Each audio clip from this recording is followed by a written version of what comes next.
नमस्कार, स्वागत है आपका न्यूज़ 29 इंडिया में। मैं हूं आपके साथ कविता पांडे।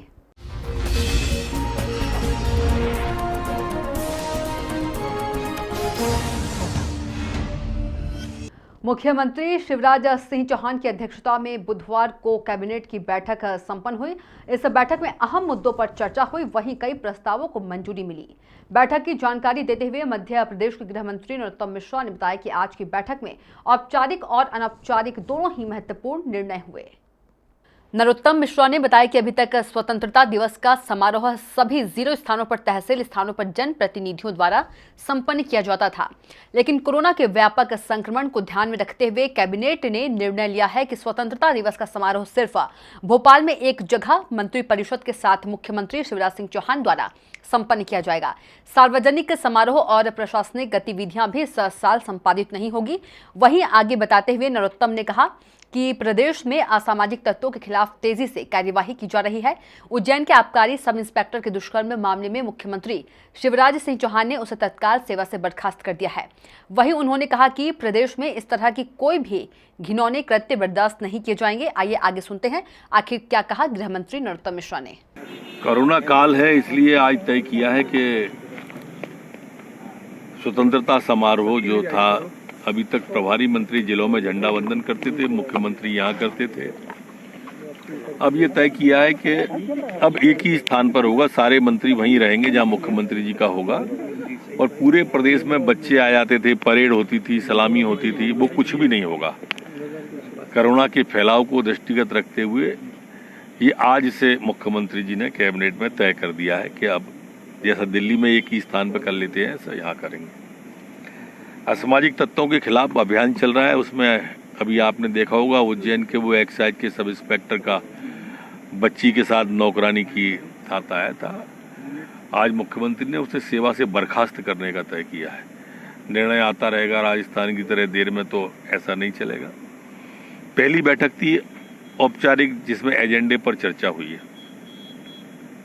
और एजेंडे पर चर्चा में माननीय मुख्यमंत्री जी ने अपने उद्बोधन में कहा कि सभी मंत्री विभाग पर पैनी नजर रखें, वो अपना मासिक, त्रैमासिक, छमाही, वार्षिक प्रोग्राम बनाएं, और हर मुख्यमंत्री हर महीने हर एक किसी न किसी मंत्री से उसकी मासिक प्रगति पर भी चर्चा करेंगे।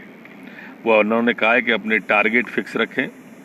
इसी तरह से उन्होंने कहा है कि जो 15 अगस्त का भाषण है, उसमें जैसे प्रधानमंत्री जी ने आत्मनिर्भर भारत की बात कही, और उस आत्मनिर्भर भारत के लिए आत्मनिर्भर मध्य प्रदेश, इस आत्मनिर्भर मध्य प्रदेश में उनके विभाग की प्रतिबिंब उस 15 अगस्त के भाषण में दिखाई दे, इस तरह की तैयारी माननीय मंत्रीगण करें।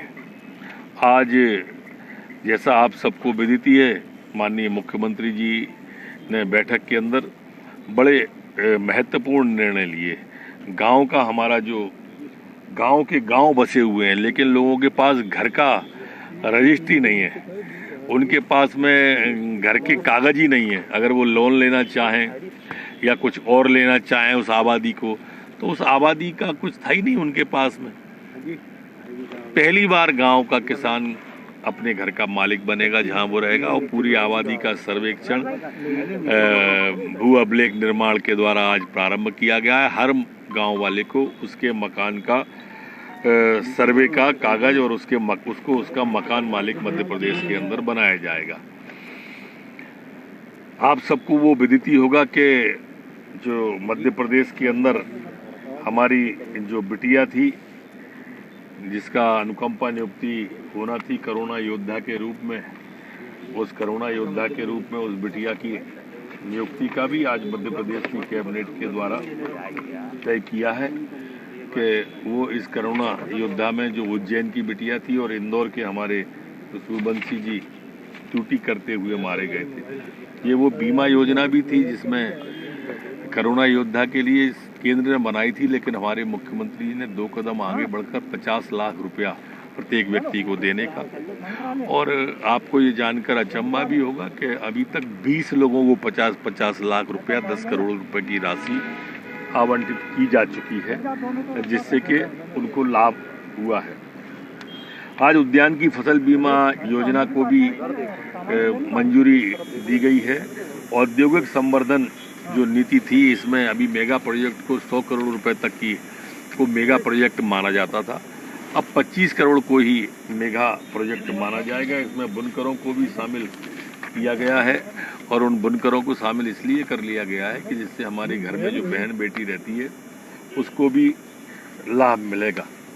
कोरोना काल के अंदर आपने देखा होगा कि मध्य प्रदेश के अंदर प्रवासी मजदूर बड़ी संख्या में आए, अन्य प्रदेशों के भी प्रवासी मजदूर आए, लेकिन ये प्रदेश वो प्रदेश था जिसने अपने प्रदेश के अंदर किसी को पैदल नहीं चलने दिया। हर पैदल चलने वाले को बसों की व्यवस्था करी। ये प्रदेश वो प्रदेश था जिसने किसी भी प्रवासी मजदूर को भूखा नहीं रहने दिया। ये प्रदेश वो प्रदेश था जिसने किसी को नंगे पैर नहीं रहने दिया। और उसी क्रम में आज हमने तय किया है कि एक आयोग का गठन किया जाएगा प्रवासी मजदूरों के लिए, जो आयोग इन सब प्रवासी मजदूरों के उसमें बारे में, उनकी रोजगार के बारे में, रहने के बारे में विचार करेगा। इसमें एक अध्यक्ष होगा और 2 सदस्यों को भी इसके अंदर सदस्य बनाया जाएगा। प्रधान दीनदयाल अंत्योदय राष्ट्रीय शहरी आजीविका मिशन और सफाई कर्मचारी जो बीमा के नगर पालिका नगर निगम के होते हैं, इनके भी बीमा करने का तय किया है। अभी तक ये सफाई कर्मचारी की मृत्यु हो जाती थी तो उसे 1,50,000 रुपया मिलता था, उसे अब 1 लाख कर दिया है, हो जाएगा इस बीमे में। और जिसे 1 लाख मिलता था उसको 2 लाख हो जाएगा। इसी तरह से शहरी आजीविका मिशन के अंदर प्रदेश के सभी निकायों में विस्तार। तो आप देखते रहिए न्यूज़ 29 इंडिया, एक देश सारे प्रदेश।